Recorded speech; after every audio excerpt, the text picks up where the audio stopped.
عہدوں پر بحال کیا جاتا ہے۔ نگران حکومت، نگران وزیر اعظم کے نام کی سفارش کے صدارتی احکامات کالعدم قرار دیے جاتے ہیں اور وزیر اعظم تمام کابینہ ممبران، مشیران اور وزراء کو ان کے عہدوں پر بحال کیا جاتا ہے۔ یہ پہلا موقع ہے پاکستان کی تاریخ کے اندر جب ایک حکومت کو بحال کیا گیا، اور حکومت کے لوگ کیوں خوش نہیں ہیں، اس کی بنیادی وجہ کیا ہے؟ کیونکہ اب یہ شب خون مارا جائے گا۔ جیسے میں نے تفصیل سے بات کی کہ کس طرح ان کرداروں کے اوپر اور وہ جو جتنے بھی ان کے عزائم ہیں ون بائی ون کر کے انہیں پورا کیا جائے گا، جس کی متعدد بار اپوزیشن کے لوگ بات بھی کر چکے ہیں۔ ویورز یاد رکھیے گا، میں نے پہلے بھی یہ بات کہی تھی کہ یہ از خود نوٹس ہے۔ جب عدالت کے تمام فاضل جج گھروں میں بیٹھے ہوئے تھے اور اس پروسیڈنگ کو دیکھ رہے تھے، تو پھر ہم نے یہ بھی دیکھا کہ انہوں نے فی الفور اتوار کے روز عدالت لگائی۔ اس کا مطلب یہ تھا کہ وہ ڈے ون سے ہی اس کے حق میں نہیں تھے، اور انہوں نے اپنا جو ذہن تھا وہ بنا چکے تھے کہ شاید اب حکومت تبدیل ہو جائے گی۔ جو اسکرپٹ رائٹرز تھے وہ یہ سمجھ رہے تھے کہ شاید حکومت اب گھر جائے گی اور پھر کس طرح ایک حکومت کو دوسری حکومت کو ریپلیس کرے گی، یہ سب اسکرپٹ میں لکھا گیا۔ اب اس میں آپ نے یاد رکھنا ہے جو فیصلہ آیا اس کا کلو 9، اس میں سپریم کورٹ آف پاکستان کی طرف سے اسپیکر کو پابند کیا گیا ہے، اور اسپیکر کو کہا گیا ہے کہ اس نے باقاعدہ جو اس دن پروسیڈنگ جہاں پر چھوڑی تھی وہیں سے اس کا آغاز کرے گا، اور پھر ون بائی ون جتنے بھی ایجنڈا میں جو چیزیں شامل ہیں اس کو پایہ تکمیل تک پہنچایا جائے گا۔ اور پھر دوسری طرف جو 12واں نقطہ ہے اس میں فیڈرل گورنمنٹ کو ہدایت کی گئی ہے کہ وہ فیسیلیٹیٹ کرے اور کسی قسم کا کوئی ایڈونچر نہیں کیا جائے گا۔ اس کا مطلب یہ ہے کہ آپ نے اس میں رکاوٹ نہیں بننی اور پورا جو پروسیجر ہے اس کو ہونے دینا ہے۔ اچھا، اب یہ جو ایجنڈا ہے یہ ون بائی ون میں آپ کو یہ بتا دیتا ہوں کہ تلاوت ہے نمبر 1، نمبر 2 سوالات ہیں، نمبر 3 کالنگ اٹینشن ہے، نمبر 4 ووٹنگ ریزولوشن اس دن کی جائے گی۔ اب مسئلہ یہ ہے کہ عمران خان صاحب کیا کر سکتے ہیں اور کیا نہیں کر سکتے۔ یہ بھی ہو سکتا ہے کہ اس پہ بحث شروع ہو جائے اور پھر اس کو لنگر آن کیا جائے، ڈیلے کیا جائے، اور مائٹ بھی یہ سیشن جو ہے وہ کنٹینیو ہوتا رہے۔ اب جو آئینی ماہرین ہیں وہ یہ کہتے ہیں کہ نہیں، عدالت نے پابند کیا ہے کہ آپ نے اس کو پایہ تکمیل تک پہنچانا ہے۔ اب اس میں سب سے انٹرسٹنگ بات، دو چیزیں ڈسکس کی جا رہی ہیں۔ ایک بات یہ ہے کہ شاید عمران خان صاحب قربانی مانگ لیں، اور قربانی کیا ہوگی؟ اسد کیسر صاحب ڈپٹی اسپیکر پورا آفس جو ہے وہ ریزائن کر جائے اور کہے کہ جناب ہم اس میں نہیں بیٹھ سکتے کیونکہ معاملہ غداری کا ہے، ملک سے غداری کا ہے، تو ہم اس میں اس کا حصہ نہیں بن سکتے، اور اس حکومت کو جو لیجیٹیمیٹ حکومت ہے اسے گھر نہیں بھیجا جائے گا۔ دوسرا کام یہ ہوگا کہ پورے کے پورے جو یہ بلاک ہے پاکستان تحریک انصاف کا وہ ریزائن کر جائے، تو پھر اس صورتحال میں کیا ہوگا؟ دیکھیں اتنی بڑی تعداد کے اندر، یعنی 132 30 40 جتنی بھی سیٹس ہیں، اس کے اوپر انتخاب کرانا ناممکن ہو جائے گا۔ یعنی ضمنی انتخابات اتنی بڑی تعداد کے اندر آپ کرواتے ہیں تو 1.5 سال تو پیچھے آپ کے پاس رہ گیا، تو کیا اسے کنٹینیو کیا جائے گا؟ یہ بہت ہی بڑا سوال ہے، اور اس کا جواب شہباز شریف صاحب دے چکے ہیں، کیونکہ انہیں صرف اور صرف یہ کوشش ہے کہ کسی طرح جلد سے جلد مرضی کے قوانین لائے جائیں، الیکشن میں ترمیم کروائی جائیں، اور پھر پاکستان پیپلز پارٹی یہ بارہا کہہ چکی کہ ایک پرپورشن کے مطابق ریزرو سیٹس اوورسیز پاکستانیوں کو دی جائیں گی، یعنی ایک ریزرو سیٹ کے اوپر نمائندگی مل جائے گی۔ اس کے علاوہ اوورسیز پاکستانیوں کا اس نظام کے اندر کوئی حال نہیں ہوگا۔ اور پھر ویورز یاد رکھیے گا، ریزرو سیٹس کی کہانی ہم پہلے بھی دیکھ چکے کہ کس طرح ریزرو سیٹس کو استعمال کیا گیا، اور پھر بعد میں لوگ پارٹی بدل لیتے ہیں اور دوسری طرف چلے جاتے ہیں، اور پھر ان کا جو ضمیر ہے وہ جاگ جاتا ہے۔ تو ریزرو سیٹس کی کہانی یہ ہے۔ پھر کن لوگوں کو یہاں سے ملیں گے ووٹ میں؟ کن کو ملیں گے؟ وہ لوگ جو یہاں پہ کھڑے ہو کے ایون فیلڈ کے باہر ماریں کھاتے ہیں۔ کن لوگوں کو نمائندگی ملے گی جنہوں نے نواز شریف کے نعرے لندن میں بھی لگائے؟ کن لوگوں کو یہاں پہ نمائندگی ملے گی؟ ان لوگوں کو نمائندگی ملے گی جو نواز شریف صاحب کے لیے یہاں پہ نعرے بازی کے ساتھ ساتھ جیل بھی گئے۔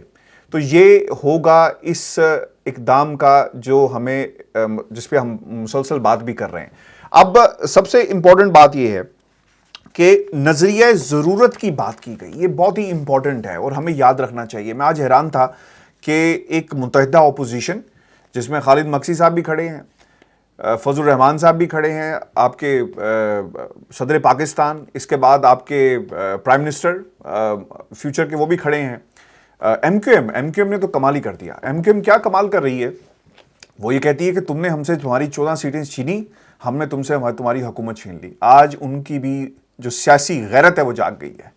اس کا مطلب یہ تھا کہ اتنا عرصہ آپ نے کیموفلیج کیا ہوا تھا اور آپ اس جو آپ نے لبادہ اوڑا ہوا تھا اس میں آپ صرف اقتدار کے بھوکے تھے، اور آپ نے سوچا کہ یار اس سے بہتر یہ ہے کہ 7 سیٹوں کے ساتھ حکومت کے ساتھ شامل ہو جاؤ اور وقت آنے پر فیصلہ کر لیں گے۔ پاکستان جو ایم کیو ایم پاکستان ہے اس نے یہ فیصلہ بھی کیا، اور میری اطلاعات کے مطابق کراچی کے اندر ایم کیو ایم کا جو دفتر ہے ایم کیو ایم لندن کا، جس کو بند کیا گیا، جس کو ہمیشہ کے لیے ختم کر دیا گیا، باقاعدہ طور پر ایکٹیو ہو چکا ہے۔ یہ سوال پاکستان کی عوام ان لوگوں سے پوچھ رہی ہے جو اسکرپٹ رائٹرز ہیں، اس ملک کی تقدیر بار بار لکھتے ہیں، بار بار مٹاتے ہیں، بار بار لکھی جاتی ہے، اور یہ اس وقت کی ایک صورتحال ہے۔ بعض لوگ یہ کہہ رہے ہیں کہ شاید خان صاحب کو کل کوئی بہت بڑا سرپرائز دیں گے، اور سرپرائز یہ ہوگا کہ شاید سب لوگ استعفے دے جائیں۔ میں آپ کو ایک بات بتاؤں، استعفے اب مسئلے کا حل نہیں ہے۔ میں یہ سمجھتا ہوں کہ جن لوگوں نے یہ فیصلہ کر لیا اور وہ یہ چاہتے ہیں، یہ سب صرف اور صرف انا کا معاملہ ہے، اس سے زیادہ اور کچھ نہیں ہے۔ پاکستان کے ٹیلی ویژن چینلز کے اوپر تو لوگ برملا نہیں کہتے، لیکن ہم یہ بات کہہ بھی سکتے ہیں، اور ہمارے میں اتنی ہمت بھی ہے، کیونکہ جن لوگوں کو مسائل تھے پاکستان کے اندر بہت ساری امپورٹنٹ تقرریوں کے معاملے پہ، جس میں D G I S I کی تقرری ٹاپ کے اوپر ہے، اور ایک باقاعدہ ہم نے خلیج دیکھی جو پیدا ہوئی، اور اس خلیج کے نتائج آج ہمارے سامنے ہیں۔ پاکستان کے اداروں نے باقاعدہ ایک میسج بھی بھیجا، یہ تمام جو سچویشن ہے اس کے تناظر میں، کہ ہم جب چاہیں حکومت کو گرا بھی سکتے ہیں، حکومت کو بنا بھی سکتے ہیں۔ اور پاکستان کی اسٹیبلشمنٹ نے ایک اسٹرانگ میسج بھیجا ہے موجودہ حکومت کو، ان تمام کرداروں کو، کہ ہم جب چاہیں حکومت بنا بھی سکتے ہیں اور حکومت کو گھر بھی بھیج سکتے ہیں۔ تو اسکرپٹ رائٹرز نے جو کھیل کھیلا تھا اور جس قسم کی کہانی لکھی وہ آپ کے سامنے ہے، کیونکہ یہ سب کچھ آنن فانن نہیں ہوا۔ دسمبر سے پہلے جب یہ بحث شروع ہوئی تھی، آپ کو یاد ہوگا ہم یہ بارہا کرتے رہے کہ عمران خان کو گھر بھیجنا مشکل ہے، حکومت اور پاکستان کی اسٹیبلشمنٹ ایک پیج کے اوپر ہے۔ تو پھر آنن فانن کیا ہوا؟ یہ بہت بڑا سنجیدہ سوال ہے۔ آنن فانن ایسا کیا ہوا کہ جو حکومت 10 سال کے لیے ہمیں نظر آ رہی تھی، آج وہ 3.5 سال بھی اپنے پورے نہیں کر پائی؟ اور کیا ایسی وجہ بنی کہ پاکستان کے طاقتور حلقوں نے اس حکومت کو گھر بھیجنے کی ٹھان لی، جس کی بنیادی وجہ وہ فیصلہ تھا جو D G I S I کی تقرری کا معاملہ اس حکومت کے جو گلے میں پڑ گیا، اور شاید پاکستان کی عوام یہ بات نہ سن سکے پاکستان کے اندر، اور پاکستان کی جو ٹیلی ویژن چینلز ہیں وہ بھی یہ بات نہ کر سکے۔ لیکن میں یہ سمجھتا ہوں کہ ہمارے اس فرض کے ساتھ، صحافت کے ساتھ، یہ ایک بددیانتی ہوگی کہ اگر ہم حقائق آپ کے سامنے نہ رکھیں، کیونکہ بہت سارے لوگوں کے پر جلتے ہیں، لیکن جن لوگوں نے پاکستان کی آرمی کے ٹینکوں کو زنگ لگا دیا، آج وہ واشنگٹن پوسٹ میں بھی لکھتے ہیں، آج انہیں اداروں کی مکمل بیکنگ بھی حاصل ہے، وہ چینل جو انہیں ہمیشہ برا لگتا تھا آج فور فرنٹ پہ کھیل رہا ہے، تو کہیں نہ کہیں ہواؤں کا رخ تو تبدیل ہوا ہے، کہیں نہ کہیں مزاج تو تبدیل ہوئے ہیں۔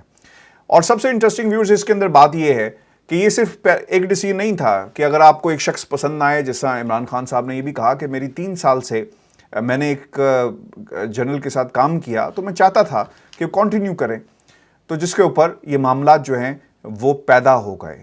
اب یہ بات ہم نہیں کر رہے، پرائم منسٹر آف پاکستان اپنے ایک انٹرویو میں بھی کر چکے ہیں، جس کی کاسٹ انہوں نے آج پے کی ہے، اور یہ فیصلہ جو آیا اس کا منہ بولتا ثبوت ہے۔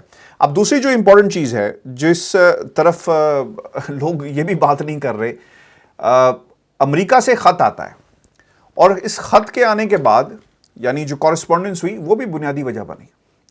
آپ کو یاد رکھنا ہوگا پاکستان کی آرمی، پاکستان کے جتنے بھی آرمی چیف گزرے ہیں، ان تمام کا یعنی فوج کا بہت زیادہ جھکاؤ جو ہے وہ امریکہ کی طرف رہا، یعنی امریکہ جو کہے گا وہ فیصلے ہوتے ہیں، اور یہ بات تاریخ نے بارہا ثابت کی۔ سب سے بڑا سوال یہ ہے کہ جب بھی کوئی امریکہ سے پیغام آتا ہے وہ جا کر جی ایچ کیو میں ملاقاتیں کرتے ہیں، کوئی وہاں سے ایمبیسڈر آئے وہ جی ایچ کیو ضرور جاتا ہے، کیا پیغام لے کر جاتا ہے؟ ابھی بھی یہی ہوا کہ جی ایچ کیو کو پیغام بھی دیے گئے، جی ایچ کیو نے کس طرح ایکٹ کرنا ہے یہ بھی باتیں ہوتی رہی۔ تو یہ باتیں ہمارے سیاسی منظرنامے کا حصہ ہے۔ اب مجھے نہیں معلوم کہ اتنی گفتگو کرنے کے بعد میرے ساتھ کیا سلوک کیا جائے، میرے خلاف بھی کوئی کیمپین شروع کر دے. لیکن انٹرسٹنگلی اور بڑی زبردست بات ہے کہ میں نے اپنے آپ کو ٹویٹر سے الگ کر لیا ہے. اس لیے کر لیا کہ آپ ایک مسلسل ایک جنگ کا آپ وکٹم بن جاتے ہیں, اور آپ کے سامنے اگر کوئی چیز نہ ہو تو بہتر ہے. جس نے جو بھی بات کرنی ہے یا جس نے بھی جس شخص کو میرے پیچھے لگانا ہے وہ لگا سکتا ہے. لیکن حق اور سچ کی بات یہ ہے کہ وہ ادارے جو پاکستان کی حکومت کے ساتھ ایک پیج پر تھے اب ایک پیج پر نہیں ہیں. اب وہ ان چوروں کے ساتھ ہیں جنہوں نے اس ملک کو کئی برس تک لوٹا. کچھ ایگزامپلز میں آپ کے سامنے رکھ دیتا ہوں تاکہ بات آبجیکٹو رہے اور ہم صرف لفظوں کی جو ہیر پھیر سے اس پروگرام کو نہ بھریں. اچھا, اب حدیبیہ جو کیس ہے اس میں تکنیکی بنیادوں کے اوپر آپ کو انصاف ملتا ہے. انصاف کیا ملا؟ یعنی آپ نے اپیل ہی نہیں دکھی تو کیس ہی ختم ہو گیا. پاکستان کی عوام کو اس المیہ کو اب فیس کرنا ہے, اور میں یہ سمجھتا ہوں کہ خان صاحب آرام سے نہیں بیٹھیں گے, کیونکہ ان سے اور اس وزیر اعظم سے جو وڈ بی وزیر اعظم ہے اس سے یہ سوال ضرور کیا جائے گا کہ آپ کے اوپر 9 کو آپ اسمبلی میں جا رہے ہیں اس امید کے ساتھ کہ آپ حلف اٹھائیں گے اور آپ کو منتخب کر لیا جائے گا ایوان میں, لیڈر آف دا ہاؤس آپ بننے جا رہے ہیں, تو 11 تاریخ کو آپ پر فردر جرم عائد ہونے جا رہی ہے. اس کا بھی جواب دینا ہوگا. اچھا, ٹیٹیز, یہ اس قوم کو ایک مبارکباد بھیجی گئی ہے اس متحدہ اپوزیشن کی طرف سے کہ آپ کے اوپر ٹیٹیز ہیں. اس کا فیصلہ نہیں ہوا اور نہ ہی یہ سپریم کورٹ آف پاکستان کو نظر آیا. Panama case supreme court of Pakistan کو کسی حد تک نظر آیا, لیکن اس کا فیصلہ کیا ہے؟ آج بھی جو لوگ جن کے خلاف فیصلے آئے وہ ملک سے باہر ہیں اور اب ملک میں واپس آنے کی ٹکٹ جو ہے وہ کٹا چکے ہیں, اور کسی وقت بھی فیصلہ ہو جائے گا, کیونکہ حکومت آپ کی ہو, ایف آئی آپ کی ہو, امیگریشن آپ کا ہو, عدالتیں آپ کی ہوں, نظام آپ کا ہو, تو آپ کو کون روکے گا؟ آپ جیل نہیں جائیں گے, آپ سیدھا جاتی عمرہ جائیں گے. پھر سب سے امپورٹنٹ جو بات ویورز ہے, اسد کیسر صاحب نے قومی اسمبلی کا اجلاس 9 اپریل کو صبح 10 بجے طلب کر لیا ہے, اور میں آپ کو یہ بات بتاؤں کہ جو کچھ بھی ہو رہا ہے سپریم کورٹ کی ہدایت کے اوپر ہو رہا ہے. اور حیرانگی کی بات یہ ہے کہ سپریم کورٹ آف پاکستان کو لوٹاکریسی نظر نہیں آئی. جو ریفرنس پریزیڈنشیل ریفرنس اس وقت ان کے پاس موجود ہے اس کے اوپر فیصلہ نہیں آیا. اتوار کو عدالت لگائی گئی اور فیصلہ دیا گیا. یوسف رضا گیلانی صاحب کا معاملہ ریکارڈ کے اوپر موجود ہے. بیٹا کس طرح ووٹ خرید رہا ہے, بیٹا کس طرح لوگوں کو بتاتا ہے کہ ووٹ تم نے کیسے ضائع کرنا ہے, اس کے اوپر فیصلہ نہیں آیا. لیکن اس بات پر فیصلہ آ گیا کہ اسپیکر نے غیر آئینی کام کیا اور اس کو دوبارہ بحال کر دیا گیا. پاکستان کے اندر عدالتیں الیکشن کمیشن آف پاکستان سے نہیں پوچھتی کہ تم نے جو کام تمہارا پائلٹ پروجیکٹ کا تھا پورا کرنے کا وہ تم نے کیوں پورا نہیں کیا, لیکن لوگ ٹیلی ویژن چینلز پہ بیٹھ کر پوری قوم کو بھاشن دے رہے ہیں کہ جناب یہ نظریہ ضرورت ہمیشہ کے لیے دفن ہو گیا. آپ ضرور غور سے اس تصویر کو دیکھیے گا کہ یہ جو بھانمتی کا قبہ ہے اور جو سب اکٹھے ہوئے, یہ نظریہ ضرورت تھا یا پھر یہ کام جو عمران خان صاحب نے کیا؟ اور میں اپنے تمام سننے والوں سے ایک ریکویسٹ کروں گا کہ ایک لمحے کے لیے یہ ضرور سوچئے گا کہ وہ تمام لوگ, وہ تمام اپوزیشن جماعتیں جو عمران خان کے خلاف ہو گئی, وہ تمام اسکرپٹ رائٹرز جو عمران خان کے خلاف ہو گئے, عمران خان کی ذات پہ اس وقت کتنا پریشر ہوگا.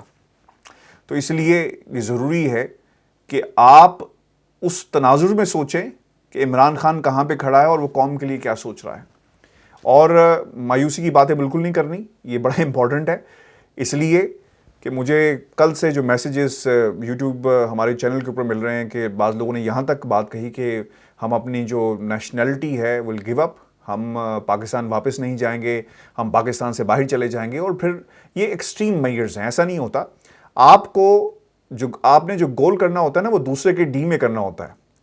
تو آپ سسٹم میں رہیں گے, نظام میں رہیں گے, مایوس نہیں ہوں گے اور اس قسم کے نہ ہی پیغامات دیں اور نہ ہی اس قسم کی گفتگو کریں.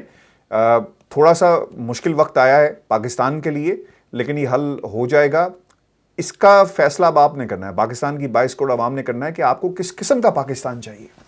ایسا پاکستان چاہیے جہاں پر ایک حکومت ہو جسے کچھ لوگ وہاں سے توڑیں اور دوسری طرف جا کے اتحادیوں کو دکھائیں کہ دیکھیں پاکستان تحریک انصاف کے لوگ بھی ہمارے ساتھ ہیں, تو لہٰذا آپ بھی ہماری جماعت میں شامل ہو جائیں.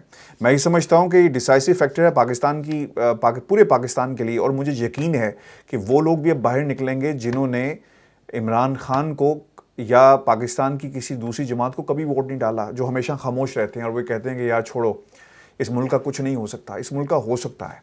اسی لیے میں کہتا ہوں کہ جب تک 22 کروڑ عوام میں سے جتنے بھی رجسٹرڈ ووٹرز ہیں، جب تک اپنا حق استعمال نہیں کریں گے، پاکستان آگے نہیں جا سکتا. اگر آپ نے بندے گننے ہیں تو ڈھنگ سے گنیں. یہ تو نہیں ہو سکتا نا کہ 4 کروڑ ووٹرز اپنا حق رائے دہی استعمال کریں اور پھر دوسری طرف آپ ایک حکومت بناتے ہیں، تو باقی لوگوں کے کیا قصور ہے؟ تو اس چیز پر پاکستان کی قوم کو جو ہے وہ فیصلہ کرنا ہوگا، کیونکہ یہ صرف ایک پارٹی کا معاملہ نہیں بلکہ 22 کروڑ عوام کا معاملہ ہے. اسی طرح انسٹیٹیوشنز جو ہیں وہ آگے بڑھیں گے. انسٹیٹیوشن سے مراد وہ انسٹیٹیوشنز نہیں اسکرپٹ رائٹرز ہیں. انسٹیٹیوشن سے مراد جمہوریت ہے. جمہوریت ایوالو ہوگی جس طرح جمہوریت کو ایوالو ہونے کا حق ہے. ورز یہ ہماری آج کی ویڈیو تھی، اور پاکستان کے لیے بہت ساری نیک تمنائیں، اور انشاءاللہ سچ جو ہے وہ پریویل کرے گا. اور یہ لوگ جتنی بھی کوشش کر رہے ہیں اس سسٹم کو ڈیل کرنے کی، یہ نہیں ہوگا، کیونکہ ابھی تو گیم شروع ہوئی ہے اور کھیل اب شروع ہوا ہے. کمنٹس بھیجیے گا، چینل کو ضرور سبسکرائب کریں. اجازت دیجیے. اللہ کے بعد.